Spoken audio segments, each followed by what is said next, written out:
بھارتی جارحیت نے خطے کو خطرناک جنگ کے دہانے پر لا کھڑا کیا۔ کسی بھی وجہ سے دو طرفہ تصادم بہت بڑی غلطی ہوگی۔ فیلڈ مارشل عاصم منیر کا امریکہ میں پاکستانی کمیونٹی سے خطاب۔ کہا، پاکستان امن کا خواہاں اور بھارت اب بھی خطے میں عدم استحکام پر بضد ہے۔ بھارت نے بہانہ بنا کر پاکستان کی خود مختاری کی سنگین خلاف ورزی کی، جس کا سبق آموز جواب دیا۔ آگے بھی کوئی جارحیت ہوئی تو بھرپور جواب دیں گے۔ بھارت اپنے آپ کو وشوا گرو کے طور پر پیش کرنا چاہتا ہے، لیکن عملی طور پر ایسا کچھ نہیں۔ بھارتی خفیہ ایجنسی را کی ٹرانس نیشنل دہشت گرد سرگرمیوں میں شمولیت عالمی سطح پر شدید تشویش کا باعث ہے۔ مقبوضہ کشمیر بھارت کا اندرونی نہیں، بین الاقوامی تسلیم شدہ نامکمل ایجنڈا ہے۔ کشمیر پاکستان کی شیرگ ہے۔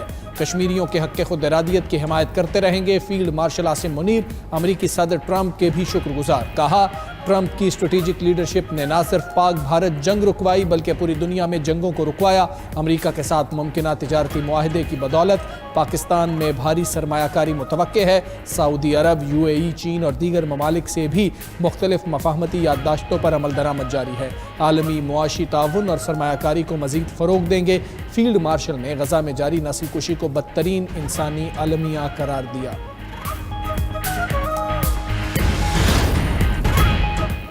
فیلڈ مارشل سید عاصم منیر کا امریکہ کا سرکاری دورہ۔ امریکی سیاسی و عسکری قیادت سے ملاقات۔ ISPR کے مطابق فیلڈ مارشل نے امریکی سینٹ کام کے کمانڈر جنرل مائیکل کوریلا کی ریٹائرمنٹ کی تقریب میں شرکت کی۔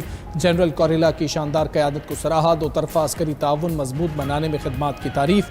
فیلڈ مارشل کمان تبدیلی کی تقریب میں بھی شریک ہوئے۔ ایڈمرل بریڈ کوپر نے امریکی سینٹ کام کی کمان سنبھالی۔ فیلڈ مارشل کی ایڈمرل بریڈ کوپر کو نئی ذمہ داریاں سنبھالنے پر مبارکباد۔ پاک امریکہ عسکری تعاون کے تسلسل پر اعتماد کا اظہار۔ کہا، باہمی تعاون سے مشترکہ سیکیورٹی چیلنجز کا مقابلہ کیا جائے گا۔ فیلڈ مارشل کی chairman joint chiefs of staff general Dan Caine سے بھی ملاقات۔ پاکستان کے دورے کی دعوت دی۔ فیلڈ مارشل کی دوست ممالک کے عسکری سربراہان سے بھی ملاقاتیں ہوئیں۔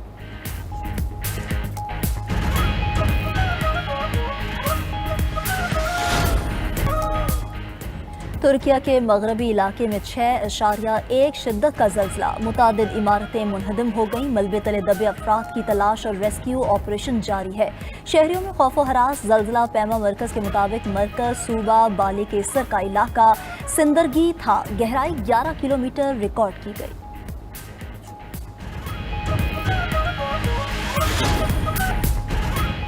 برطانیہ کا غیر ملکی مجرموں کی فوری ملک بدری کا منصوبہ۔ وزیر قانون شبانہ محمود نے قانون میں تبدیلی کی تجویز پیش کر دی، جس کے تحت غیر ملکی قیدیوں کو سزا شروع ہوتے ہی ڈیپورٹ کر دیا جائے گا۔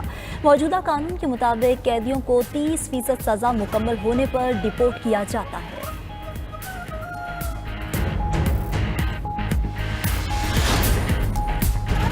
امریکہ کے شمال مشرقی علاقوں میں شدید بارشوں کے بعد سیلاب۔ نیو جرسی میں گاڑی پانی میں بہنے سے 2 افراد ہلاک۔ نیو یارک سٹی میں سب وے اسٹیشن زیر آب، سڑکیں بند، درجنوں پروازیں منسوخ ہو گئیں۔ 24 گھنٹوں میں 100 فلیش فلڈ وارننگز جاری کی جا چکی ہیں۔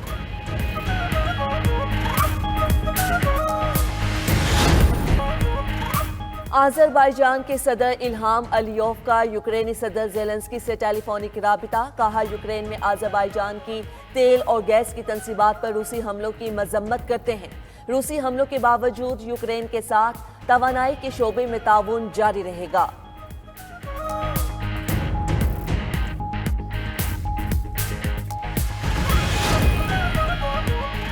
غزہ کی سنگین صورتحال پر اقوام متحدہ کی سلامتی کونسل کا اجلاس۔ اسرائیل کے مجوزہ منصوبے کی شدید مذمت۔ غزہ میں کارروائی روکنے اور جنگ بند کرنے کا مطالبہ کر دیا۔ اجلاس میں پاکستانی سفیر عاصم افتخار نے 2 ٹوک الفاظ میں اسرائیل کو غزہ میں نسل کشی کا ذمہ دار قرار دیا۔ بین الاقوامی قوانین اور عالمی عدالت انصاف کے احکامات کی خلاف ورزیوں کا مرتکب کہا۔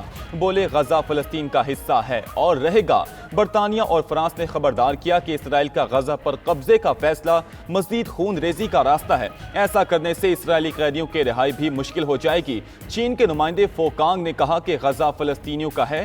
اسرائیلی قبضے کی کوئی بھی کوشش ناقابل قبول ہے۔ فلسطینی سفیر ریاض منصور نے غزہ میں کہا کہ اسرائیل نے فلسطینیوں کا قتل عام اور نسل کشی کی۔ اس کا اصل مقصد فلسطینی سرزمین پر قبضہ ہی تھا۔ اجلاس میں امریکی سفیر نے ایک بار پھر صہیونی ریاست کی حمایت کر دی۔ ڈروتھیا شیا نے کہا کہ امریکہ یرغمالیوں کی رہائی کی کوشش کر رہا ہے۔ سلامتی کونسل کا اجلاس ان کوششوں کو نقصان پہنچائے گا۔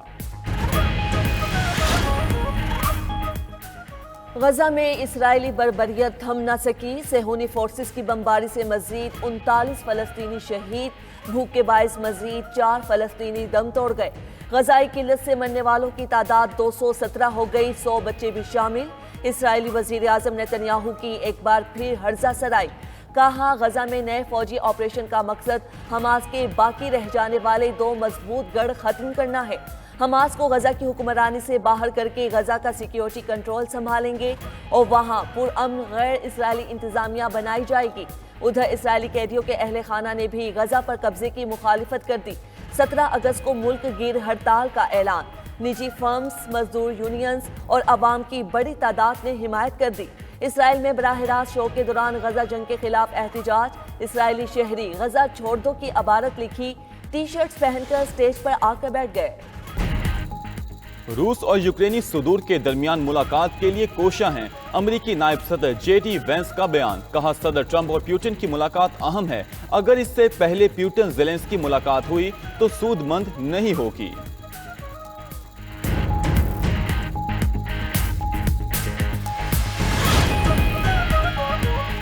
ایران نے جوہری سائنسدانوں کو محفوظ مقامات پر منتقل کر دیا۔ برطانوی اخبار کے مطابق جون میں اسرائیلی حملوں سے متعدد جوہری سائنسدان شہید ہو گئے تھے۔ بچ جانے والے سائنسدان نہ اپنے گھروں میں ہیں اور نہ یونیورسٹیز میں پڑھا رہے ہیں۔ رپورٹ کے مطابق اسرائیل 15 سے زائد جوہری سائنسدان کو نشانہ بنا سکتا ہے۔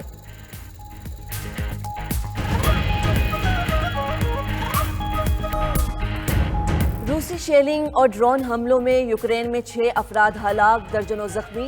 ہلاکتیں مشرقی علاقوں ڈونیٹسک، زاپوریزیا اور خیرسن میں ہوئیں۔ اوڈیسا میں تیراکی کے دوران بارودی سرنگ پھٹنے سے 3 افراد مارے گئے۔ یوکرین کے روس میں 2 آئل ریفائنریز پر ڈرون حملے، 1 شخص ہلاک۔ ادھر آذربائیجان کے صدر الہام علیوف کا یوکرینی صدر زیلنسکی سے ٹیلی فونک رابطہ، کہا یوکرین میں آذربائیجان کی تیل اور گیس کی تنصیبات پر روسی حملوں کی مذمت کرتے ہیں۔ روسی حملوں کے باوجود یوکرین کے ساتھ توانائی کے شعبے میں تعاون جاری رہے گا۔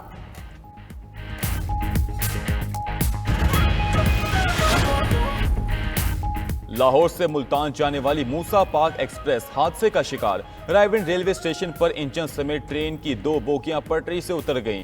ریلوے ذرائع کے مطابق حادثے میں 4 افراد زخمی، حادثہ بریک فیل ہونے کے باعث پیش آیا۔ ٹریک کو بحال کرنے کے بعد ٹرین کو روانہ کر دیا گیا۔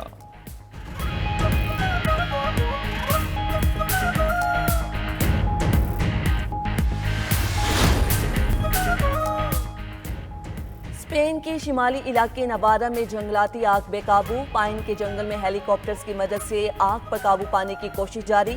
کاسٹل کے علاقے میں آگ نے 1000 افراد کو انخلا پر مجبور کر دیا۔ لیون صوبے کے قصبوں کاروسیڈو اور لاس میڈولاس ورلڈ ہیریٹیج سائٹ تک آگ پہنچ گئی۔